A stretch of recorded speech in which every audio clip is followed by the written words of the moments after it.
My name is Jared Vagey. I'm a doctor of physical therapy, a professor at the University of Southern California, and the author of the best-selling book, Climb Injury Free.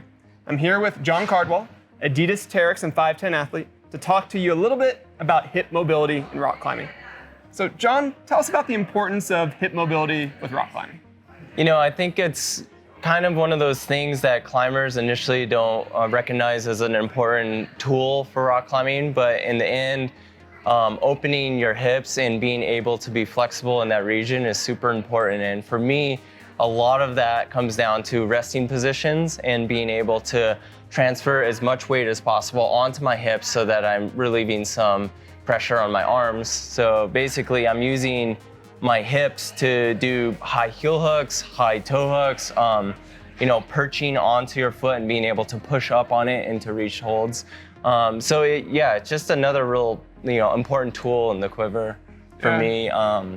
It's kind of hard to, really describe where it comes most beneficial, but I feel like for me, it's been most effective in resting on roots and stuff. Yeah, resting on roots, and then really you're talking about preventing injuries through just unloading your arms and putting all the weight into your legs. Exactly. So we're gonna test you. We're gonna go through, we're gonna check your hip mobility. We're gonna see how flexible you are, you truly are, and then we're gonna go through some exercises to teach climbers how to prevent those injuries.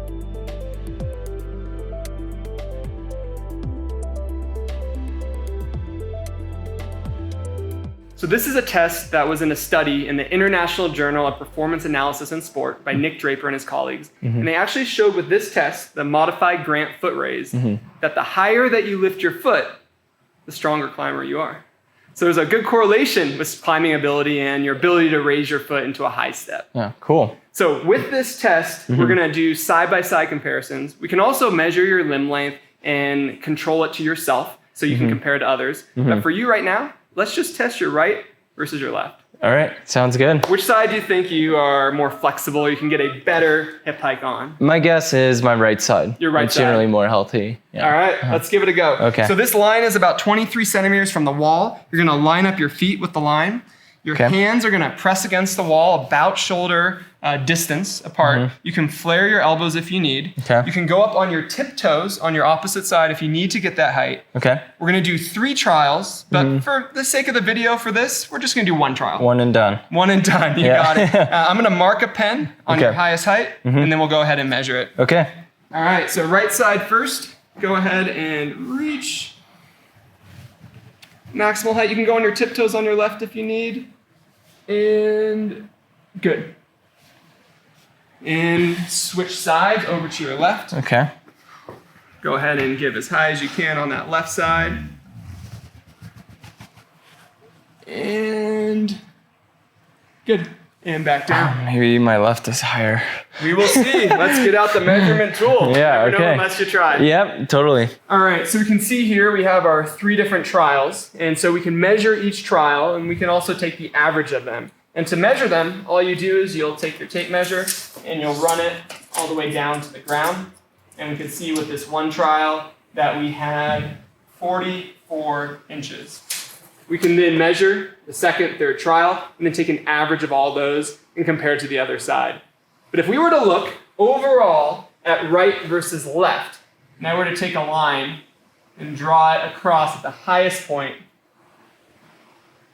Jon, what do you notice? Yeah, it looks like the left is higher. Left is higher, so we have a better ability with that left side, get that extra reach. Now, quality is not always important as quality. And you think about this move, this is almost as if you're doing a high step on the rock wall.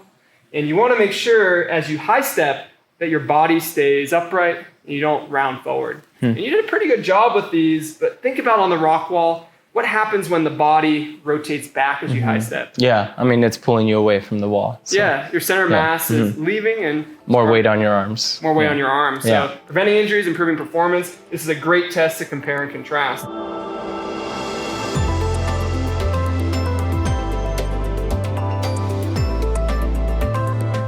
We're gonna go through an assessment of flexibility as well as mobility for the hip. So Jon, what I'm gonna have you do is we're gonna first test your flexibility. You're gonna grab your right knee, you're gonna pull it all the way up to your chest, as tall as you can, stay nice and tall. And now we're gonna see how much you can actively hold that. So stay tall through that left leg. I'm gonna place my hand right here. Let go of your hands, bring them overhead. And what you can see is the knee drop down. And you can go ahead and lower that down. So your flexibility is that passive ability to bring your knee up. Yeah. Your mobility is your ability to hold that position during a high step. Okay. So let's go through some exercises to improve that.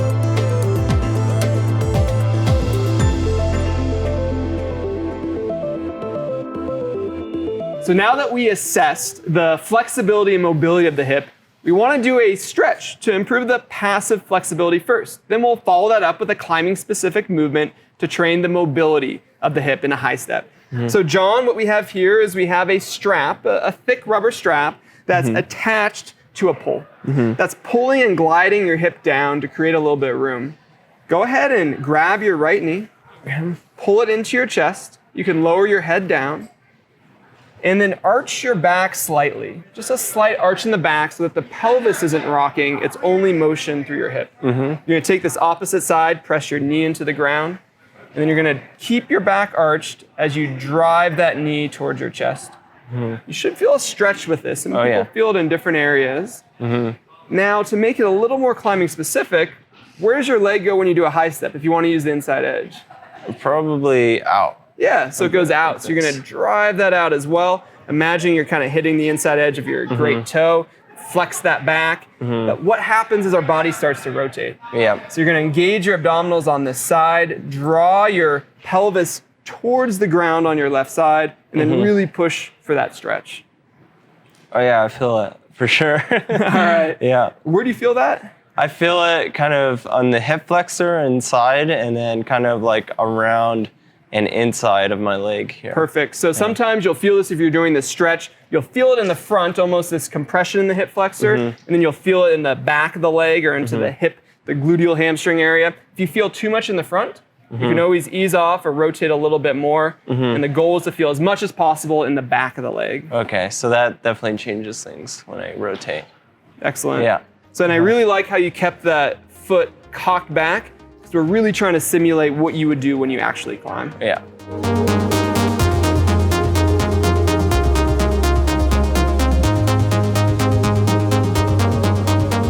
So now that we improved the flexibility of the hip through stretching, we're gonna use it in a climbing specific position.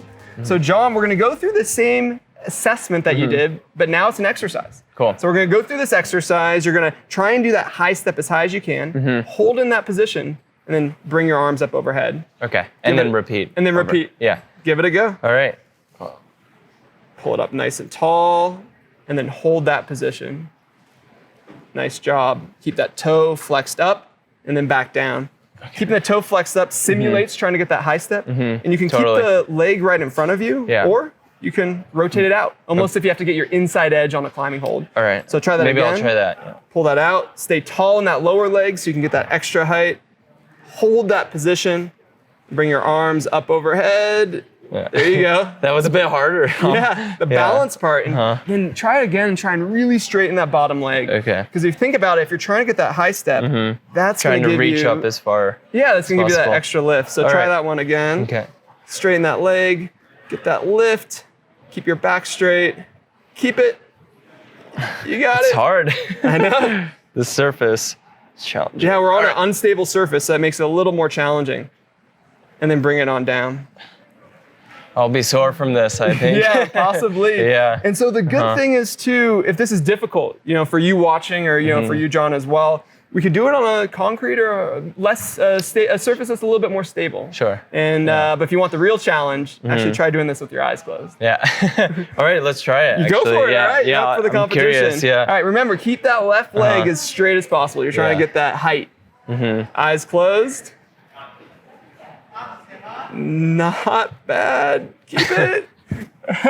It's more like, I can't say balance, I think, on this. Yeah, so that's where we really incorporate balance and mobility and your ability to then think about if you're on a small platform you're climbing. That's how you truly send the projects and prevent some injuries.